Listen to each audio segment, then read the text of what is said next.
وَإِلَى مَدْيَنَ أَخَاهُمْ شُعَيْبًا قَالَ يَا قَوْمِ اعْبُدُوا اللَّهَ مَا لَكُمْ مِنْ إِلَٰهٍ غَيْرُهُ قَدْ جَاءَتْكُمْ بَيِّنَةٌ مِّن رَّبِّكُمْ فَأَوْفُوا الْكَيْلَ وَالْمِيزَانَ وَلَا تَبْخَسُوا النَّاسَ أَشْيَاءَهُمْ وَلَا تُفْسِدُوا فِي الْأَرْضِ بَعْدَ إِصْلَاحِهَا ذَلِكُمْ خَيْرٌ لَّكُمْ إِن كُنتُم مُّؤْمِنِينَ۔ وَإِلَىٰ مَدْيَنَ أَخَاهُمْ شُعَيْبًا، اور قوم مدین کی طرف ہم نے بھیجا ان کے بھائی شعیب کو۔ یہ ان کے بھائی اسی قوم میں سے ہیں۔ یہ جیسا کہ میں بتا چکا ہوں، حضرت ابراہیم علیہ السلام کی تیسری بیوی ہے قطورہ، ان سے کئی بیٹے تھے حضرت ابراہیم کے، ان میں سے ایک مدین بھی تھے۔ یہ جا کر آباد ہو گئے خلیج عقبہ کے ساحل کے ساتھ ساتھ، تو گویا کہ مشرقی جو ساحل ہے خلیج عقبہ کا، وہاں یہ قوم آباد تھی۔ اور ان میں بھی چونکہ وہی کراس روڈ جو ہے، وہ جو ٹریڈ روٹس تھے، کیروان روٹس، جو اوپر سے آتا تھا راستہ فلسطین سے ہو کر اور یمن کو جاتا تھا شمالاً جنوباً راستہ، وہ بھی ان کے پاس سے گزرتا تھا۔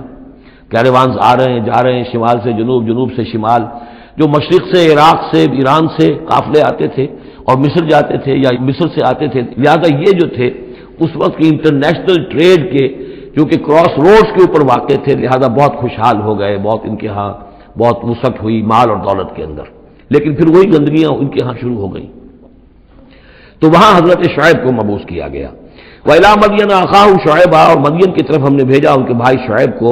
قَالَ يَا قَوْمِ اعْبُدُوا اللَّهَ مَا لَكُم مِّنْ إِلَٰهٍ غَيْرُهُ، انہوں نے بھی فرمایا کہ میری قوم کے لوگوں، اللہ کی بندگی اور پرستش کرو، تمہارا کوئی الہ نہیں ہے اس کے سوا۔ قَدْ جَاءَتْكُمْ بَيِّنَةٌ مِّن رَّبِّكُمْ، تمہارے پاس تمہارے رب کی طرف سے کھلی دلیل آ چکی ہے۔ فَأَوْفُوا الْكَيْلَ، تو ماپ پورا کیا کرو۔ اب یہ چونکہ کاروباری یہ لوگ تھے، تو اب ان کے ہاں جو خرابی آئی تھی اس میں یہ ہے کہ پیمانہ کم ناپ رہے ہیں، کم تول رہے ہیں۔ بلکہ یہ بات بھی ذہن میں رکھیے، پری ابراہمک جو تینوں قوموں کا تذکرہ قرآن مجید میں آیا ہے، جو قوم نوح، قوم ہود، قوم صالح، ان میں سوائے شرک کے اور کسی خرابی کا تذکرہ نہیں ہے۔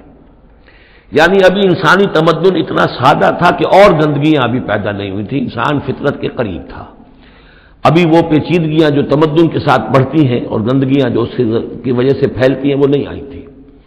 لیکن یہ کہ قوم لوط، یعنی جس کی طرف حضرت لوط کو بھیجا گیا، ان میں یہ سیکسول پرورشن جو سب سے بڑی یہ بنیادی جو خرابی آئی ہے پہلی، وہ اس قوم میں آئی۔ اور نمبر 2 جو خرابی آئی ہے وہ مالی معاملات میں دھوکہ اور فریب اور کم تولنا اور کم ماپنا اور لوگوں کا مال ہڑپ کر جانا، یہ ساری چیزیں ہیں جو قوم شعیب کے اندر یعنی قوم مدین کے اندر آئی ہیں۔ فَأَوْفُوا الْكَيْلَ، پیمانہ پورا بھرا کرو، وَالْمِيزَانَ، اور تول پورا کیا کرو، وَلَا تَبْخَسُوا النَّاسَ أَشْيَاءَهُمْ، اور لوگوں سے ان کے لیے ان کی چیزیں کم نہ کیا کرو، وَلَا تُفْسِدُوا فِي الْأَرْضِ بَعْدَ إِصْلَاحِهَا، اور زمین کے اس کی اصلاح کے بعد اس کے اندر فساد مت بچاؤ۔ ذَلِكُمْ خَيْرٌ لَكُمْ إِن كُنتُم مُّؤْمِنِينَ، یہی تمہارے لیے بہتر ہے اگر تم مومن ہو۔